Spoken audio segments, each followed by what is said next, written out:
गुरु की प्यारी सत्कार योग साध संगत जी, आप जी के चरणों की रज को वंदन। साध संगत जी जैसे हवा, जल और प्रकाश सभी जीवों के पोषण में सहायक हैं, सभी के लिए समान रूप से पर्याप्त हैं, बिना किसी भेदभाव के, बिना किसी परख के सबके लिए उपलब्ध हैं। यही स्वभाव संतों का होता है। सच्चा संत कभी भी चमत्कार और करामातें दिखाकर लोगों को अपनी तरफ आकर्षित नहीं करता। फिर भी उनके जीवन में ऐसी अनेकों घटनाएं घटती हैं जो लोगों को अचंभित कर देती हैं। शब्द का भेदी परम संत मृत्युलोक और आगामी देश दोनों से संपर्क साधे होता है। सत्संग में भवानी साहिब के वचन संतों की असल हस्ती को दर्शाते हैं। आइए संत मत के उपवन से उठ रही रूहानी खुशबू से अपने जीवन को महकाते हैं, सत्संग सुनते हैं। यह एक ऐसी विषय है जिसमें आम आदमी बहुत इंटरेस्ट लेता और दिलचस्पी से उसके तरफ ख्याल है। कोई छोटी सी करामात भी अगर करता है तो आम आदमी समझता है कि ये बड़ा शक्तिमान है, रिद्धि सिद्धि वाला है, सुपरनेचुरल पावर्स हैं इसके पास और पहुंचा हुआ है। उसको काफी इज्जत भी दी जाती है।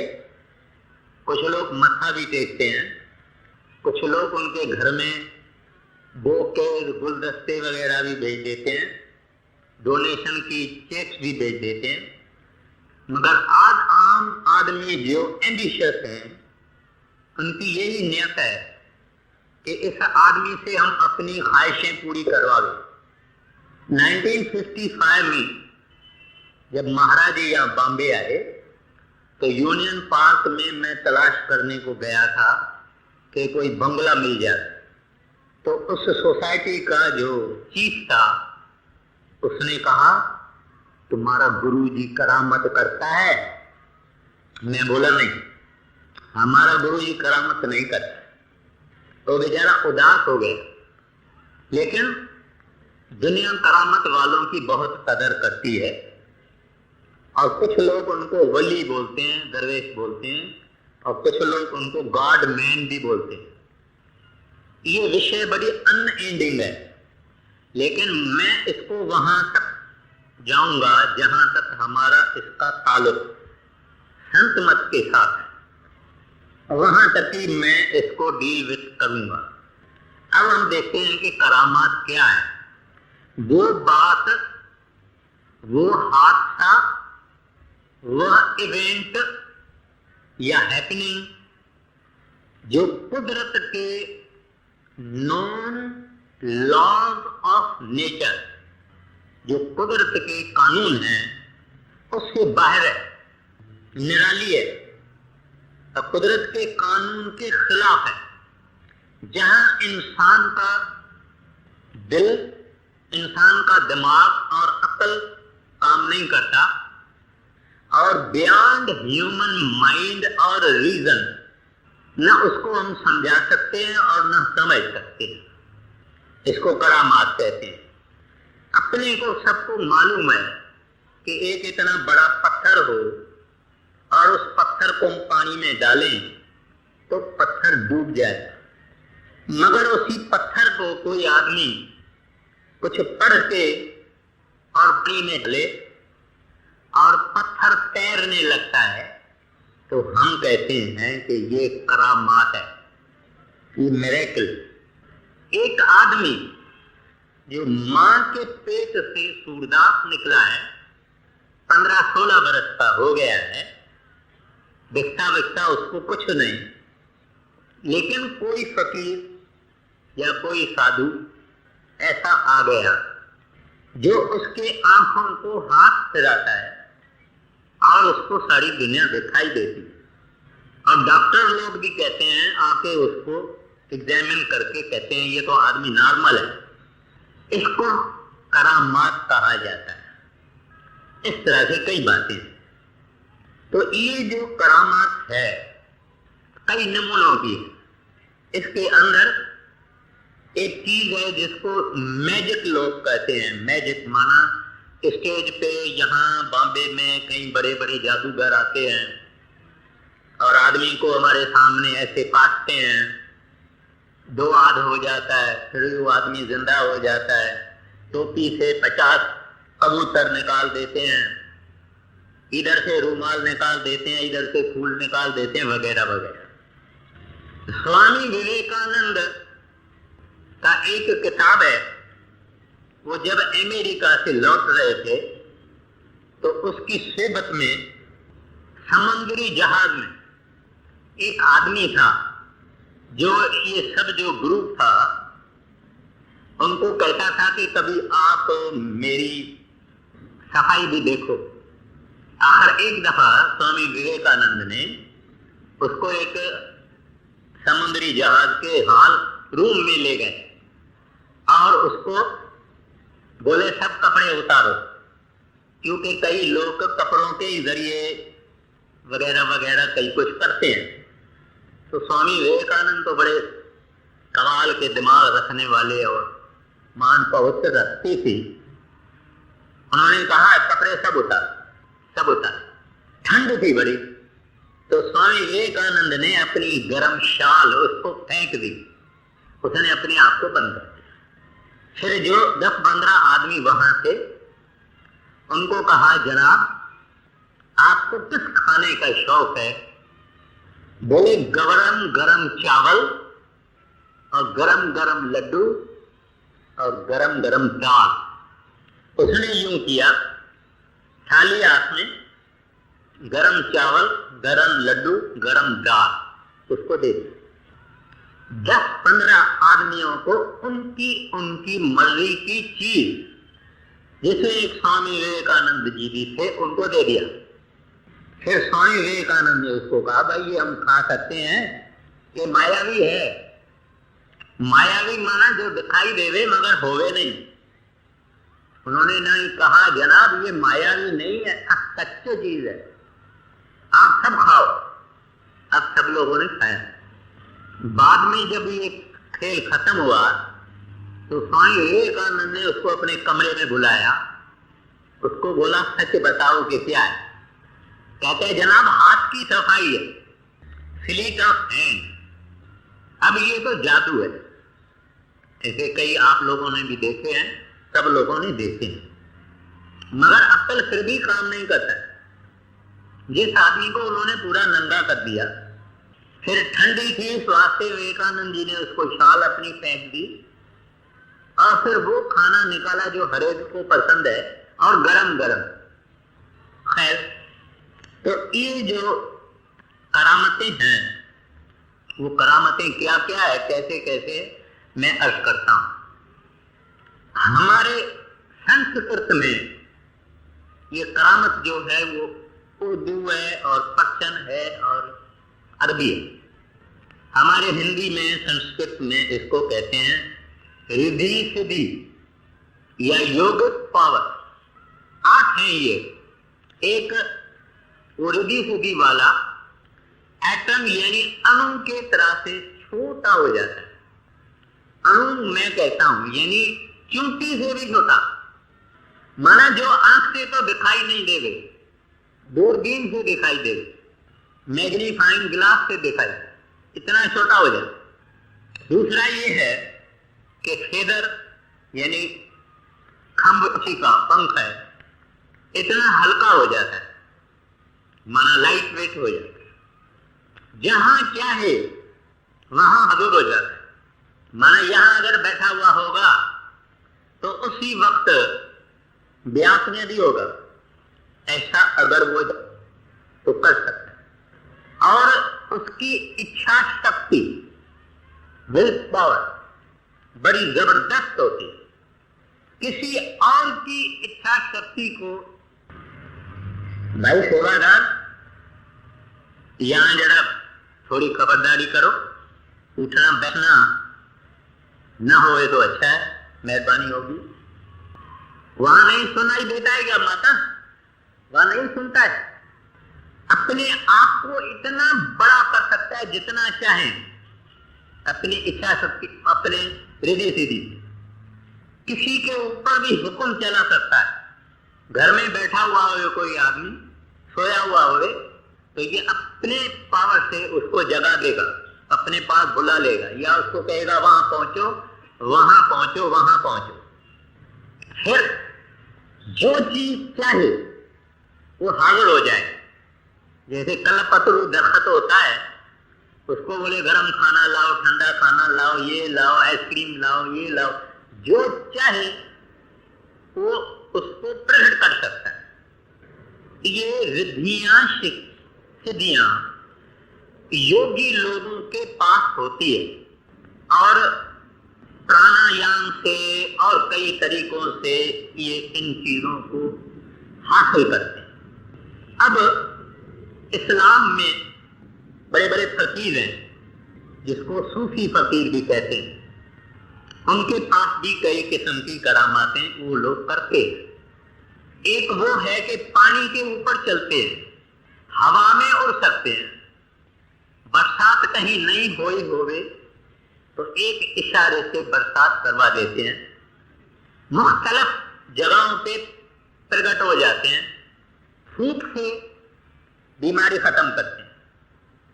एक मुसलमान फकीर था, एक गुफा में अंदर भजन करता था। एक पूरा 12 महीना में एक मुकर्रर दिन वो बाहर निकलता था, और दुनिया में जितने भी उस इलाके में बीमार थे उनको मालूम था कि फलाने दिन बाहर निकलेगा। ये बाहर क्यों खड़ी थी, क्यों? उसमें किसी आदमी को कोई बीमारी हो, फूंक मारता, बीमारी खत्म। मरे हुए को जिंदा करना, आइंदे में क्या होने वाला है वो सब बता देना, दूसरे के हृदय में क्या ख्याल और विचार और थिंकिंग और थॉट है उसको पता लग जाता है, जिसको हम कहते हैं अंतर्यामी। बेजान चीजें उसको चला सकता है। यानी एक सोफा पड़ा हुआ होवे, कुर्सी पड़ी हुई होवे, उधर कुर्सी एक खाली पड़ी हुई होवे, इसको अंग्रेजी में साइकोकिनेसिस कहते हैं। कुर्सी को हुक्म करता है कि ऊपर से चलो और वहां खड़ी हो जाओ, वो कुर्सी चली जाए, सोफा चला जाए। कोई चीज जो बेजान है उसको वो चला सकते हैं। जानवरों से और दरख्तों से बात करते हैं। मट्टी से सोना या जवाहर या मोती या याकूत या एमरल्ड या जरकन बना सकते हैं। और खाना पीना जितने लोगों के लिए चाहिए इतने लोगों को देता है। पूरे कुएं का पानी पी सकता है, कुआं खाते खत्म। दीवान दजाई लाल ने मुझे बताया कि एक दफा, आप दीवान दजाई लाल को जानते हैं, बड़े बुजुर्ग थे, उसने मुझे बताया कपूरथले में उसकी लड़की की शादी थी, तो महाराज जी भी आए हुए थे, बड़े महाराज जी। तो सब लोग खा पी रहे थे, तो बड़े महाराज जी ने देखा कि बाल खुला हुआ एक मुसलमान फकीर, जिसको हरे रंग की माला पहनी हुई थी, वो भी आके बैठे। तो दीवान साहब को महाराज जी ने बुलाया, बोले ये कौन है? बोलते हजूर मुझे नहीं मालूम, ये पता नहीं कहां से आया है, मैंने इसको कोई दावत नहीं दी। महाराज जी उठे, जो चपाटी बांट रहा था उसकी चपाटी ली और चपाटी का चौथा हिस्सा उसके थाली में डाला और वो उठ के चला गया। फिर दीवान साहब ने महाराज जी से पूछा कि हजूर ये कौन था, क्या था? कहते हैं ये आदमी वो ताकत रखता है कि तुम्हारे घर में जितना अनाज, चपाटी, सब्जी, जो कुछ भी है पूरा खा जाएगा, फिर भी भूखा रहेगा। तुम्हारे घर में अगर कुआं है उसका पूरा पानी पी लेगा। इस वास्ते मैंने इनको खाली एक चौथा दिया और वो चला गया। तो खैर इस तरह से ये चीजें, ये ताकतें, ये शक्तियां होती है। और भी बहुत है, लेकिन ये तो और किताब लिखे जा सकते हैं इन बातों पर। अब सवाल ये है कि करामतें, ये मेडिसिन, हिप्नोटिज्म वो भी एक किस्म का जादू ही इस ग्रुप में आता है। हिप्नोटिज्म में क्या करते हैं कि वो अभ्यासी एक सफेद दीवार पर एक गोल काला टुक्का लगा देगा और उसको देखते देखते देखते देखते देखते काले का जब सफेद हो जाएगा, गायब हो जाएगा, तो इस तरह से अपनी कंसंट्रेशन नजर जमा करते हैं और फिर आदमी के आंख में देख के उसको जो हुक्म देते हैं वो हुक्म वो मानता है और उसके हिसाब से। इजराइल से मैं पाटकर हॉल है एक इधर लिबर्टी सिनेमा के नजदीक में, वहां मैं खुद देखने को गया था। इजराइल से एक हिप्नोटिस्ट आया, उसने कहा जिसको जो सिगरेट छोड़ नहीं सकता है, माना बीड़ी पीना जो छोड़ नहीं सकता है, उसको मैं छुड़ा सकता हूं अगर इधर आ गए स्टेज पर।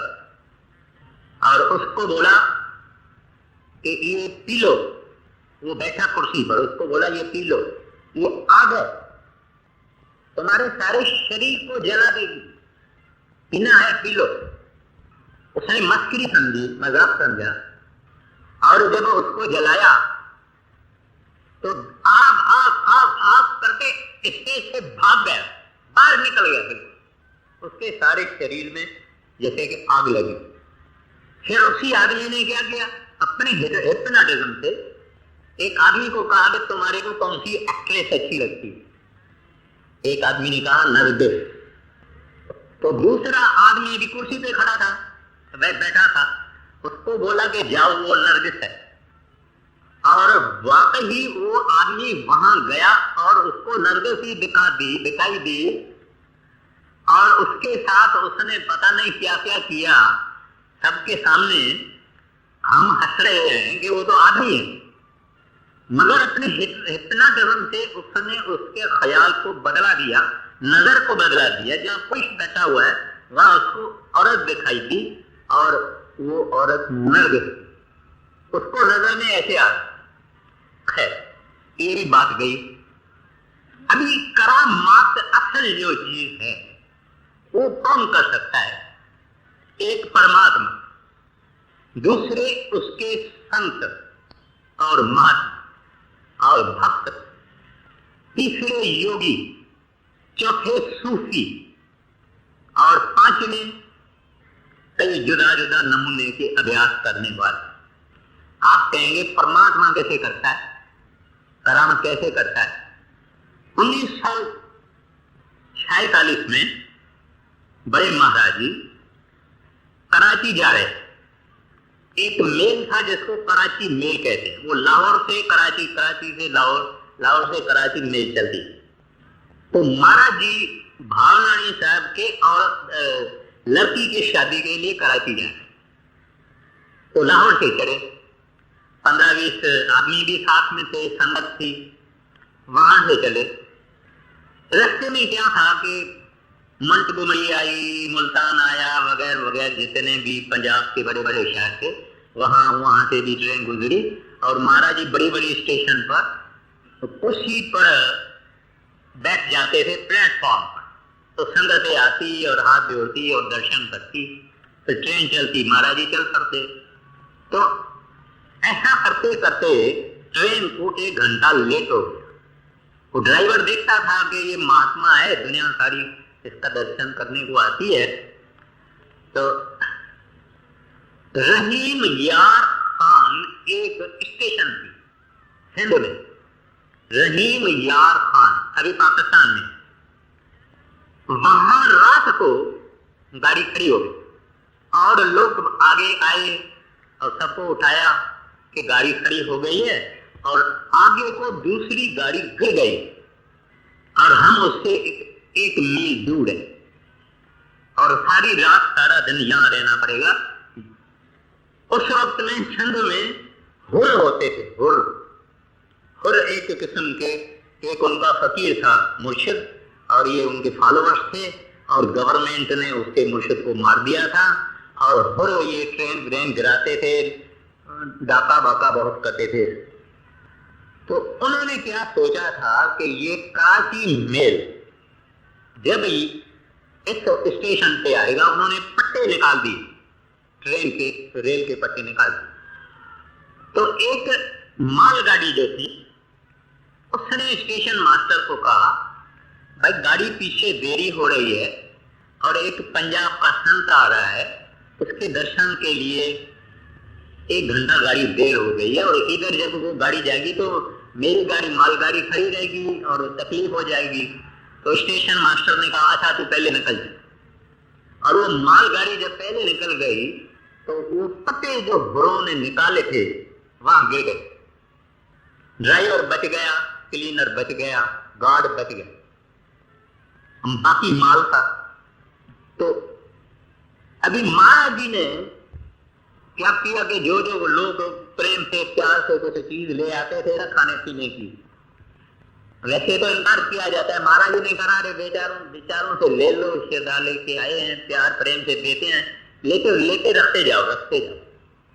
तो वो रात और दिन ट्रेन वहीं खड़ी रही और खूब खाने पीने को सबको मिला। और कई रहीम यार खान शहर के आदमी आए, सब लोगों को ये पता लग गया कि इसमें एक फकीर है।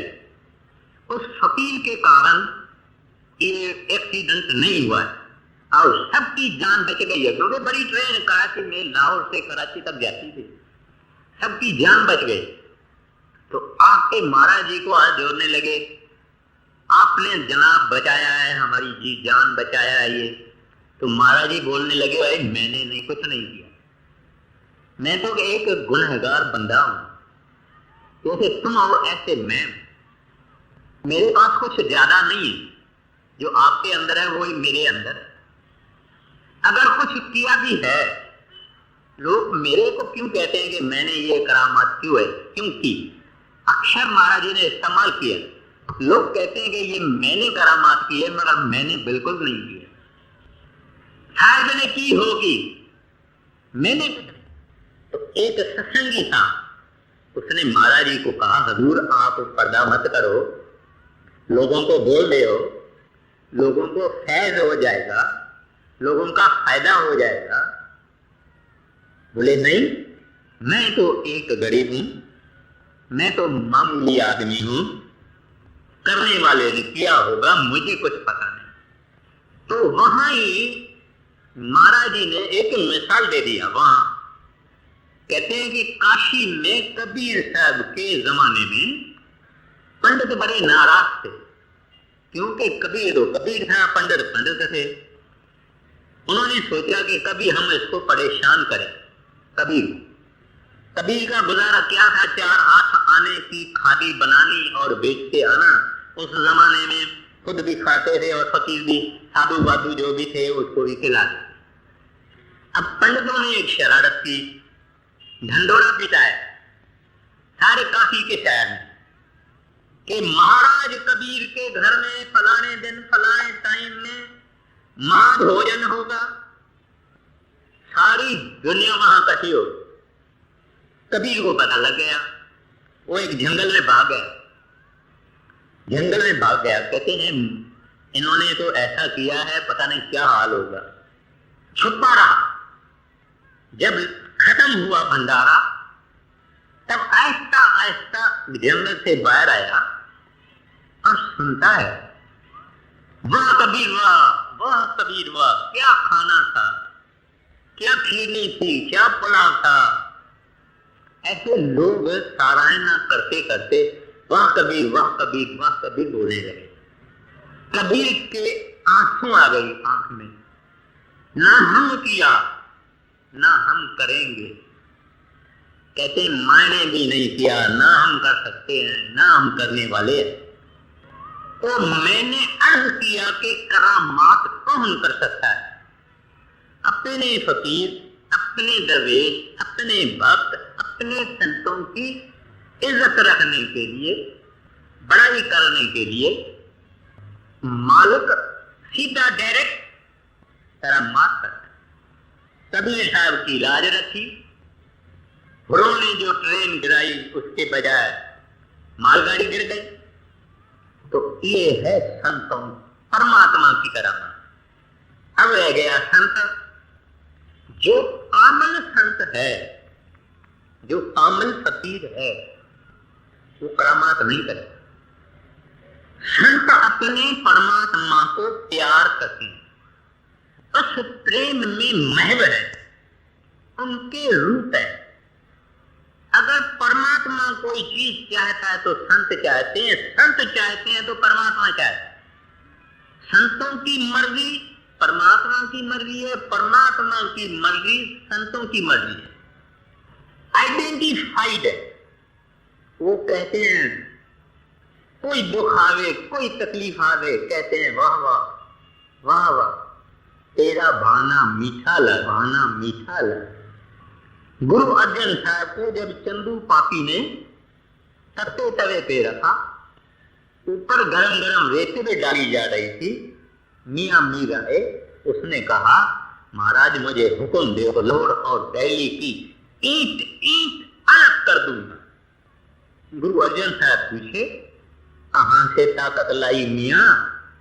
कहते हैं छोटेपन में आप जब कमाद खाते थे, माना शुगर के, माना कमंद, आप जब कमाद खाते थे, जूठा गन्ना आपने मेरे लिए भी छोड़ा था, वो मैंने खाया, तभी मुझे ये ताकत आई है। तो गुरु अर्जन साहब जी बोले तो मेरे पास कितनी ताकत होगी?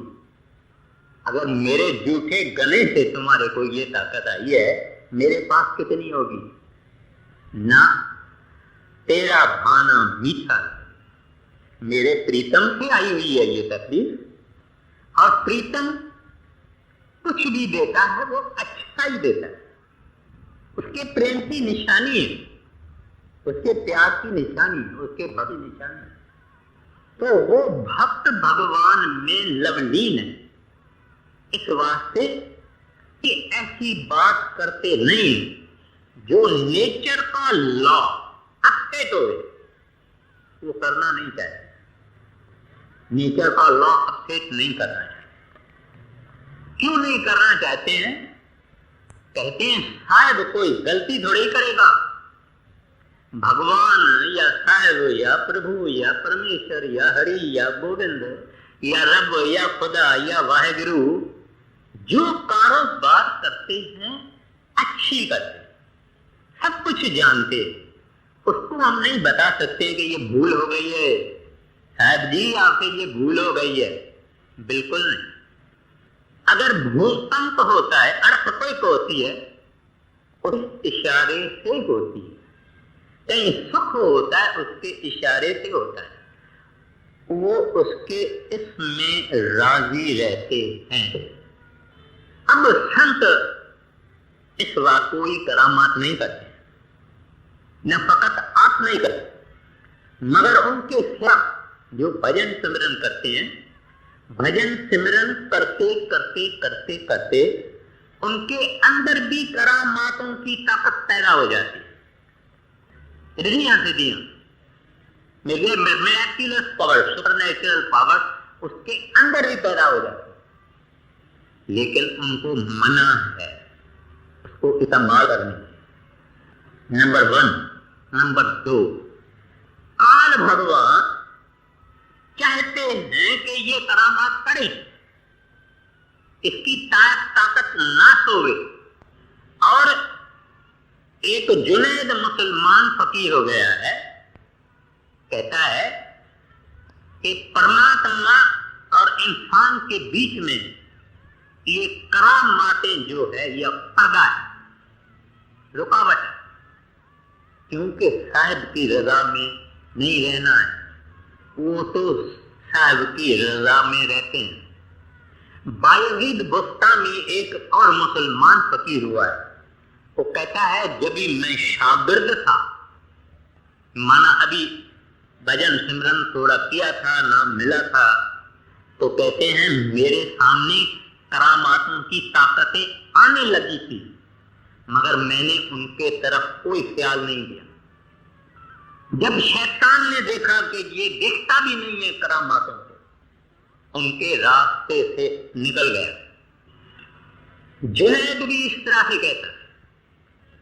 और मौजूद महाराज जी के पास कोई जाता तो कहते हैं, भाई मैं तो भाणे का फकीर हूं, मैं तो रजा का फकीर हूं, मैं कुछ नहीं करूंगा। ठीक है, फिर मैं आपको बताता हूं कि संत जन करामातों के कितने खिलाफ हैं। ना फकत वो ना करते हैं पर कितने खिलाफ हैं। छही पातशाही यानी छवी पातशाही से गुरु हरगोबिंद सिंह जी महाराज, उनको एक 8, 9, 10 बरस का बच्चा था जिसका नाम था अटल। वो पारे में बच्चे खेल कूदते थे।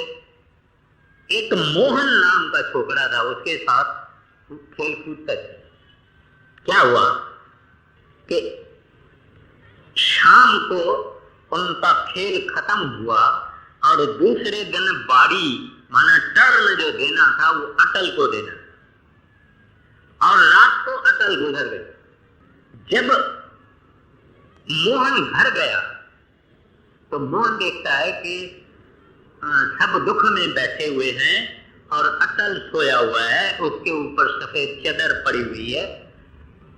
और उनसे पूछा क्या है, अटल कहाँ है? कहते हैं ये अटल है, गुजर गया। कहते हैं ना ना, इनको मेरी बाड़ी देनी है, माना मेरे को टर्न देना है। ऐसे कैसे डाउन करके सो गया? चादर हटा दी, अटल उठ के खड़ा हो गया। और ऐसे उठ के खड़ा हो गया जैसे कोई नींद से उठता है। उसको बोला चलो टर्न दो मेरे को अपना, और टर्न दिया। जब घर आया तो गुरु हरगोबिंद सिंह साहब ने कहा, भाई तुमने तो बहुत गलत काम किया है। हमारी तो गुरु नानक साहब की जो पीढ़ी है, हम तो रजा के फकीर हैं, हम तो भगवान के भाने में चलने वाले फकीर हैं। अब या तुमको जान देनी होगी या मुझे जान देनी होगी। और उस दिन अटल ने क्या किया, जब सुना कि पिताजी जान देते हैं, अपने ऊपर एक कपड़ा लगा के प्राण छोड़ दिया। अभी आप समझ सकते हैं, मैं भी सोच सकता हूं, समझ सकता हूं कि इतने कामिल फकीर, इतने कामिल महात्मा, इतने कामिल गुरु साहब, वो इतना करामात के बरखिलाफ था। और इस तरह से सब करामात के बरखिलाफ था। मैं आगे अर्ज करूंगा। आपको मालूम है, एक टप्पा जोगी था। गुरु अंगद साहब को जब राज मिला तो उनको बोला तू अपने गांव में चले जाओ, यहां से निकल जाओ। तो खंडूर में चले गए जो उनका शहर था। वहां बरसात नहीं हुई, लेकिन जब गुरु साहिबान ने वहां सत्संग शुरू किया तो सारी दुनिया उसके पास जाने लगी। तो वहां एक पहले टप्पा जोगी का नाम था, आदमी एक जोगी था जिसका नाम था टप्पा। तो उसने देखा कि सब ये गुरु साहब के पास जा रहे हैं, उसके सत्संग में जाते हैं, मेरे पास कोई नहीं आता है। तो कुछ ऐसी मालिक की मौज हुई कि बरसात बंद। तो टप्पे जोगी के पास गए सब जमींदार, जमींदारी होती है पंजाब में ज्यादा। उसको बोले भाई बरसात लगाओ टप्पा। कहते हैं उसको जाके बोलो, वो जो सत्संग रोज करता है उसको जाके बोलो तो बरसात लगा। फिर जमींदार गए गुरु साहब के पास। तो गुरु साहब ने कहा भाई मैं तो भगवान का भाना मानता हूं, उसकी मर्जी बरसात लगा दे, उसकी मर्जी बरसात न लगा दे। तो इतने में गुरु अमरदास साहब जी आ गए, जो अभी सिख ही थे मगर बड़े कमाल वाले सिख थे, गुरुमुख सिख थे। वो जब आया तो लोगों ने उसको सुनाया कि ऐसे ऐसे अभी जमींदार लोग टप्पे के पास जाते हैं। तो गुरु अमरदास ने कहा टप्पे का जिस जमीन पे अंग्रेजी जाएगा वहां बरसात हो। अभी जमींदारों को क्या चाहिए? एक ने उसको बोला मेरे खेत में चलो, दूसरे ने टांग पकड़ ली, तीसरे ने हाथ पकड़ लिया, चौथे ने गर्दन पकड़ ली। वो टप्पा बेचारा टुकड़ा टुकड़ा हो गया, मगर अंगुली भी जिस खेत में टप्पे की आई वहां बरसा दो। गुरु अंगद साहब को जब पता लगा तो अमरदास को उन्होंने पीठ दे दी, उसको दर्शन नहीं दिया। उन्होंने कहा महाराज मेरी अर्ज सुनिए। कहता सुनूंगा नहीं, तू दर्शन से वांझे गए। कहता हजूर मैं आपकी बेइज्जती नहीं सह सकता था। कहते हैं क्या मैं नहीं बरसात लगा सकता हूं? आपको याद रखना चाहिए कि हम मालिक के भाणे में रहने वाले फकीर हैं। इस वास्ते संत जन है कि लोग जब करामात देखते हैं तब विश्वास होता है उनका, मगर स्वामी जी महाराज कहते हैं जिन लोगों का करामात से विश्वास होता है उनका विश्वास कंटिन्यू भी करामात से ही होता है, और करामात की मौज नहीं है। जिसको परमात्मा चाहिए वो संतों के पास आएगा, जिसको करामात चाहिए वो करामात वाले के पास जाएगा। करामात करने वाला जल्दी मर जाता है, तो भी कई फकीर करामात करते हैं ताकि लोगों को भगवान में विश्वास होवे, मगर लोगों का भगवान में तो विश्वास होएगा नहीं, मगर उस करामात करने वाले में विश्वास रखते हैं, वो भी तब तक जब तक वो करामात दिखाता रहे। जीसस क्राइस्ट ने मुर्दों को जगाया, अंधों को सुजागा किया, कई करामातें की, आखिर में दुनिया वालों ने उनको मार दिया, छली पर चढ़ा दिया। तो इस करामात से संत जन दूर रहते हैं, मगर ये नहीं है कि वो करामात नहीं कर सकते। संत जन ईश्वर रूप है, उनके पास सब पावर है, ऑलमाइटी है, लेकिन पब्लिक में करामात नहीं करते। क्यों नहीं करते हैं? जब परमात्मा ने रचना रची तब काल भगवान को दे दिया कि तुम सृष्टि को बना। काल भगवान ने कहा, 2 दफा उन्होंने बड़ी तपस्या की मालिक की और मालिक से वर मांगे।